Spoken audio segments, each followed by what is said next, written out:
लेकिन उनके सामने स्थितियां बहुत अलग थी। एक तरह से उनका मुकाबला खुद से ही था, उनके सामने इतनी प्रतिस्पर्धा नहीं थी। लेकिन आज जिन परिस्थितियों में भारत आगे बढ़ रहा है, वे चुनौतियां बहुत ही अलग है, बहुत ही व्यापक है, विविधताओं से भरी हुई है। आज इतने सारे ग्लोबल चैलेंजेस हैं। अब देखिए, 100 साल में आई सबसे बड़ी महामारी, सबसे बड़ा संकट है। 2 देश महीनों से युद्ध में है।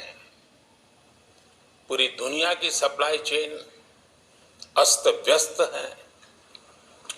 उस स्थिति में इस बैकग्राउंड को सोचिए। उस स्थिति में द इंडिया मूवमेंट की बात होना सामान्य नहीं है।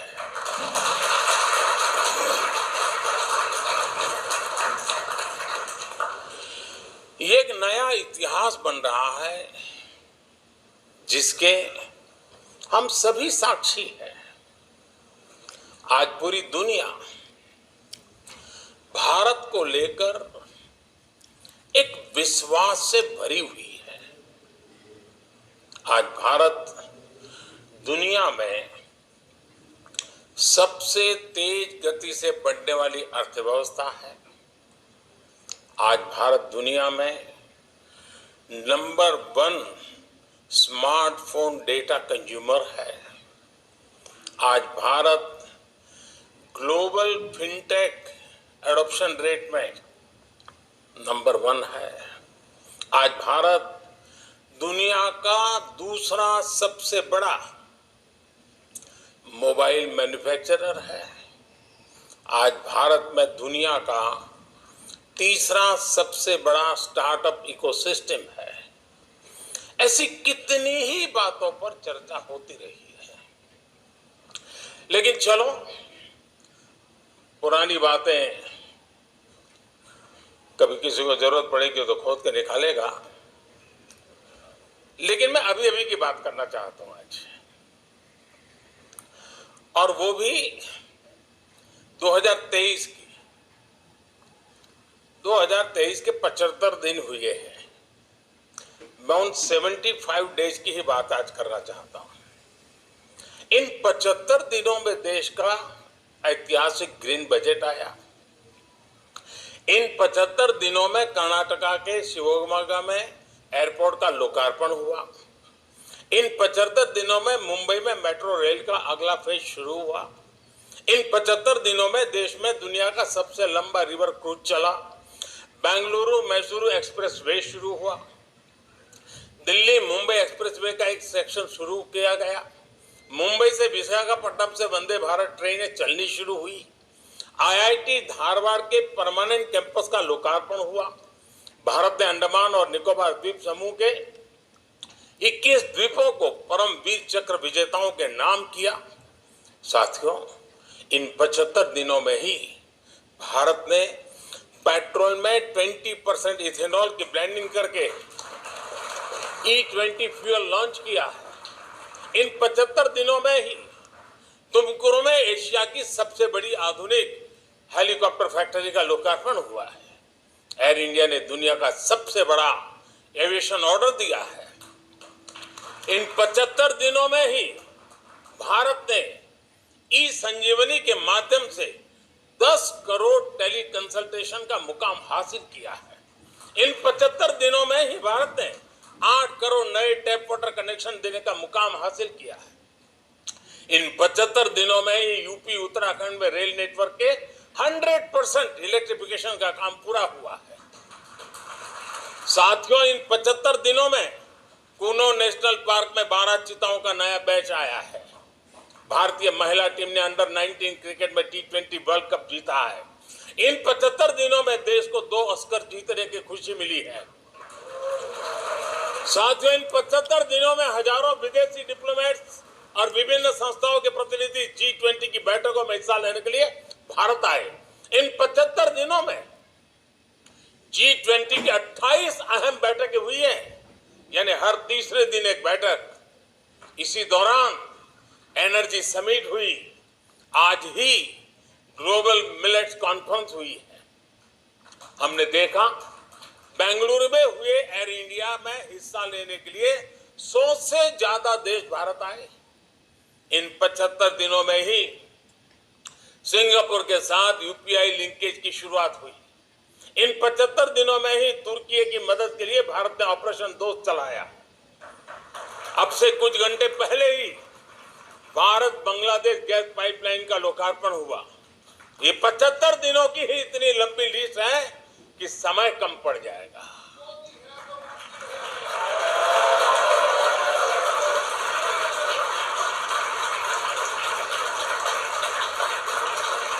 और मैं 75 दिन की कुछ बातें इसलिए दिखा रहा हूं कि यही इंडिया मूवमेंट का ही तो रिफ्लेक्शन है।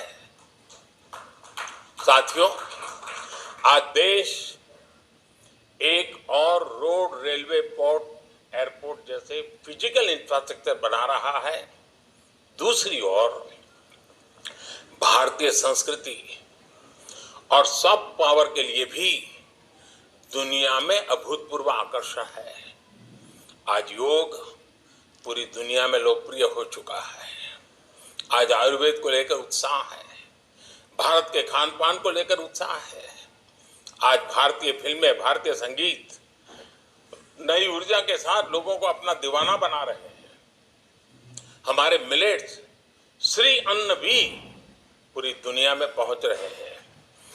बात चाहे इंटरनेशनल सोलर अलायंस की हो या coalition for disaster resilient infrastructure की हो, विश्व आज इस बात को महसूस कर रहा है कि भारत के आइडियाज और भारत का सामर्थ्य ग्लोबल गुड के लिए है। इसलिए आज विश्व कह रहा है, दिस इज इंडियाज मूवमेंट।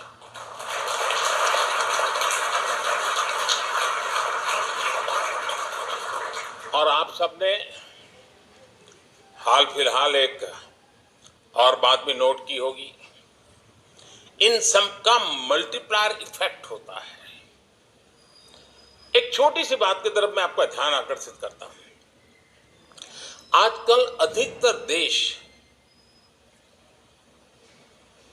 जब में मुझे मिलना होता है या उनका भारत आना होता है या भारत का किसी का वहां दौरा होता है, आपने मार्क किया होगा हर देशों में स्पर्धा चल पड़ी है कि भारत से चोरी की गई जो प्राचीन मूर्तियां हैं ना, वो खुद ब खुद हमको देते हैं, ले जाइए। क्योंकि अब उनका भरोसा हुआ है कि इसका सम्मान भी वही अब संभव है। यही तो मोमेंट है। और ये ऐसे ही नहीं हो रहा है दोस्तों। आज के इंडिया मूवमेंट की सबसे विशेष बात यह है कि आज इसमें प्रॉमिस के साथ साथ परफॉर्मेंस भी जुड़ गई है। यहां इतने वरिष्ठ लोग बैठे हैं। आपने तो 2014 से पहले की हेडलाइंस लिखी है, पढ़ी है, रिपोर्ट की है, और तब मेरा जैसा कोई दुकान चलाने वाला नहीं था। पहले क्या हेडलाइंस होती थी? इस सेक्टर में इतने लाख करोड़ रुपए का घोटाला, भ्रष्टाचार के विरुद्ध जनता सड़कों पर उतरी। आज क्या हेडलाइन होती है? भ्रष्टाचार के मामलों में एक्शन के कारण भयभीत भ्रष्टाचारी लामबंद हुए, सड़कों पर उतरे।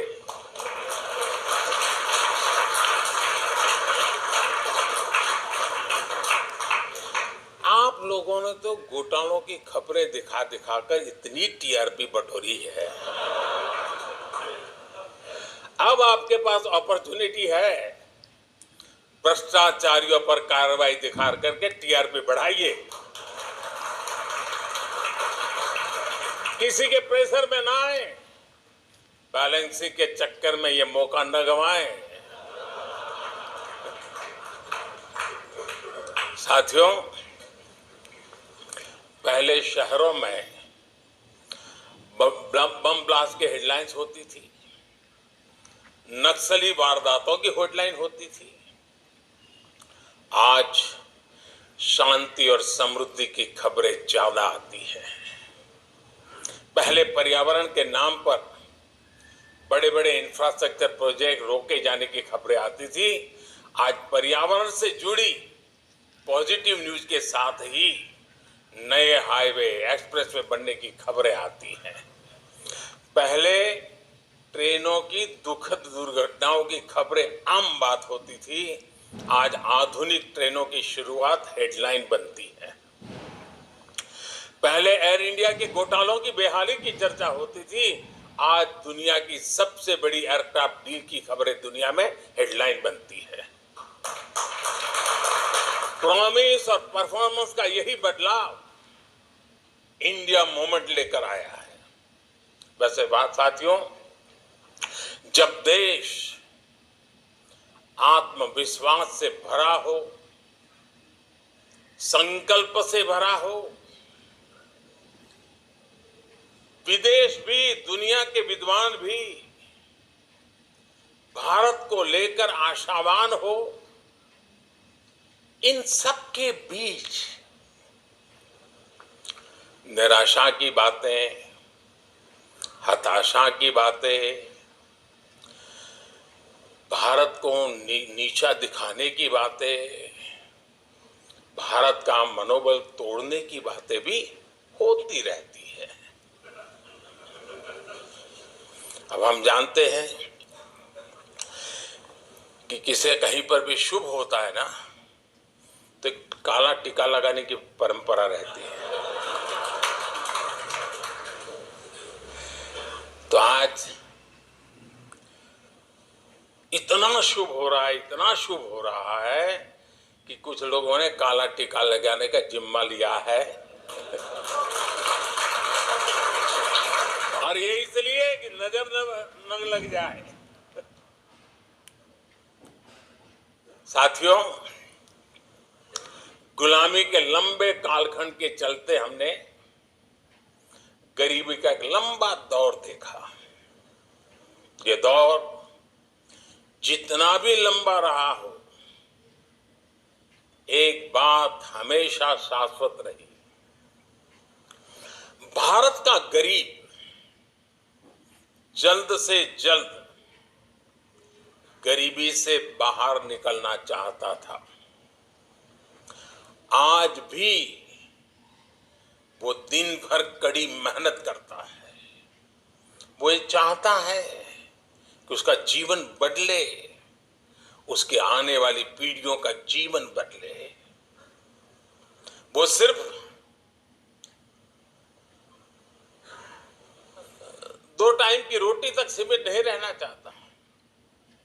बीते दशकों में जो भी सरकारें रही हैं, उन्होंने अपने अपने सामर्थ्य और सूझबूझ से